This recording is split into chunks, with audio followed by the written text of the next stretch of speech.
It's an organization about which very few of us have heard until recently. But when you hear about what its purpose is, you say to yourself, of course, what could be more important in our time, in our takufa?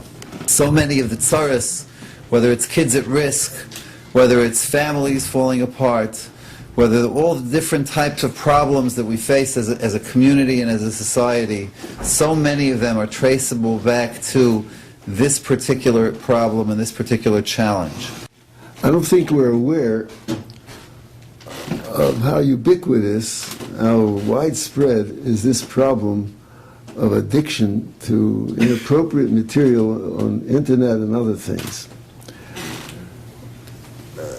If people who were zeicha in our families that we don't have, didn't come into contact with it, we should know, however, that there's a very large proportion of B'nai Torah, even from Jews, that are addicted to this. So this is all over. This is in our camp. There's a constant, every single second another person is falling prey to this, to the Yetzer Hara, this Yetzer Hara that no one guards you from. You can do it in the privacy of your home. No one can catch you. There's no fear. There's no shame. And people are just overcome by it. This is a chum in the Kedusha of Klal Yisrael. It's so widespread. It's mamash metame. It's metame Am Yisrael. Arai is a tumeh. Tumeh means it makes a hevdel between us and the Rabanim Shalom. We can have a cash with the Rabanim Shalom with the tumeh. We can avoid this tumeh. We can be Mekadesh Am Yisrael, and we can do it by supporting this organization. It's not an organization, it's a movement, which is actually the only weapon we have at our disposal, and it's an international weapon that we have, which is effective. We can support it. We have to do our best, or else we're an accomplice to what's taking place. I'm trying to do my best. I was ready to come from Baltimore just to speak to you about what I consider the importance of this organization. My introduction into this problem came a number of years ago before Guard Your Eyes was around. And it came as a result of a letter that was sent to my column in Hamodia. I don't have to give any speeches, I'll just read you the letter. I'm about to reveal something I've never discussed with a living soul and thought I never would. Your answer could save my life, or not. More important than to read your answer, I am writing this so that it can be printed in its entirety and read, because there are hundreds of people in my situation. I am a 21-year-old yeshiva brocher. I went to prominent American yeshivas all my life and am now learning in a famous yeshiva gedola in Eretz Yisrael. Modesty aside, I was at the top of my class in Shiurim, widely respected by friends and Rebbeim. I planned to learn many years and go into chinuch. I would find a perfect shidduch quickly, some Rosh Yeshiva's daughter, raise a beautiful family, and spread nachas all around. A perfect life awaited. I was the frum community's model son. As far as anybody knows, that is still true. When I was in the first year of Bais Medrash, age 16, my parents brought the internet into our home, and my secret life began. To condense the story, I was very quickly hooked on Dvorim Asurim. Let's not kid ourselves. Like every person on this planet, I was always curious. And all the blockers my parents set up fell away quickly without their knowledge. Like any person that becomes addicted to something, I quit many times, once for a whole year, for months, many times. I buried my head in the Torah to save myself as best I could, but it always came back. Going against everything I'd ever learned, I continued. I slowly trained myself to shut God out of whatever I wanted to. That led me to more and more Averos, Rachmana litzlan.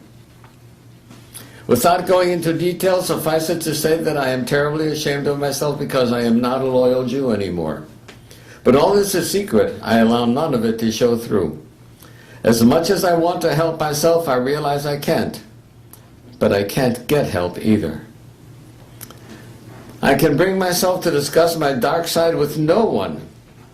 The only difference between me and others who went off the derech is that because I am afraid to face the people who would lose respect for me, I pretend to toe the line, and therefore I am unhelpable. There are hundreds, maybe thousands of youngsters, of yeshiva guys who are seriously addicted to a secret life, such as mine. I know. I see it. It takes one to know one. You can imagine what kind of rocky futures are awaiting us. I read all the Jewish Observer articles on the evils of the internet. I want this letter to be published to say, you have no idea how prevalent and far-reaching the effect already has been and will continue to be. What you do see is less than the tip of the iceberg. My question to you is, how do I get out? Without being overdramatic, you are reading the last gasp of a drowning soul. I had nothing to answer him. Guard Your Eyes wasn't around then. This was before Guard Your Eyes time. If I get this letter tomorrow, or something like this, I have an answer to him. There are very few people to whom I can refer to in terms of therapy, but even a good therapist in an addiction can do nothing without a powerful support group. That's the nature of addiction.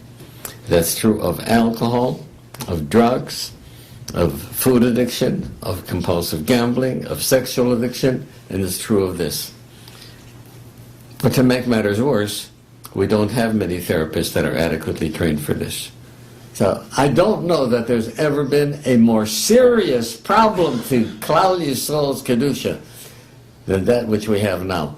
And the only weapon we have against it, the only one, is Guard Your Eyes. And that's why it's a pikuach nefesh. And it's everywhere. There's no, the idea of get away with the internet is doing away with the telephone. It can't be done. And we just have to find methods of being able to save people. And that's what we're here for. Thank you for listening.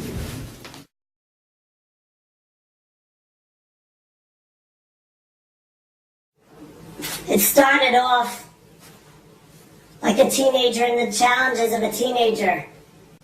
And then the internet came along. And that's really where havoc began to reach in my life. It was a challenge. It was an impulse. It was a draw. You could call it whatever you want. But it sucked me in. It was a life filled with shame on the inside. And all I knew was my own actions. I didn't know about anybody else's actions. And I fought it. I mamish fought it. You know, we're in Elul now. I considered myself an El Yid. Elul was the only time of the year that I had a reprieve. And I made Elul last as long as I could. I even tried to have Elul last till Hanukkah one year. It was gewaldic. But ultimately, the Nisayan came back, and the fools came back. I tried everything. I tried Kabbalahs. I made Gedarim in my life. I had daily checkoffs. But this mamish is a case of Ein Chavish Matir Atzma Mi Beis HaAsurim. The biggest problem was that I was all alone. And I couldn't handle it myself. I didn't realize it until later, but I was in the process of forming an addiction. And I tried everything. I didn't want this. I was growing, but this was growing with me. The nephilas became bigger until the point that I felt my life was out of control. It was very painful, and it was just taking my life over. It was affecting my family already. They didn't know what was going on, but I knew on the inside. But who was I going to speak to? I couldn't, to my Rav, I was too embarrassed to go to my Rav. To my friends, this is not the type of thing you talk about with your friends. To my wife, can't talk about this to your wife. And I went through the cycle of making more Kabbalahs and trying harder again and trying harder and lifting myself up and falling and being all alone. Until finally I realized I had to do something. And I told my wife. I found myself in the Rav's office the next night, and he gave me some chizuk. But that was it. He didn't give me any tools. My wife wasn't satisfied. She forced me really to go into therapy next. I went to a therapist. I was willing. I wanted to move forward. I had tried everything myself and nothing worked. And the therapist was helpful, got me to talk about it. But once again, I didn't really get tools.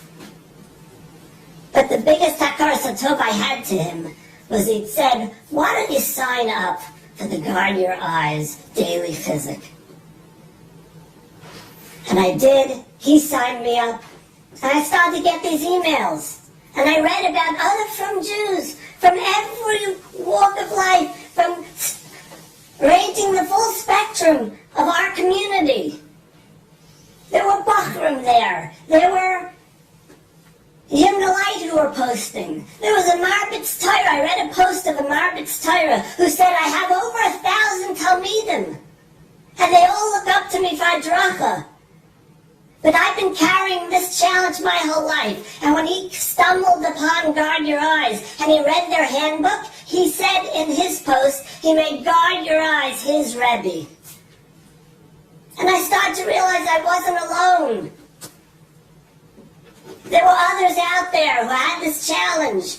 Other from Yidden who were trying, but didn't have the resources, but now they did. And from Guard Your Eyes, I learned that there was a life to live forward. There was a way out. I signed up for the daily call. There's a call, but there's a program, and they work it through steps.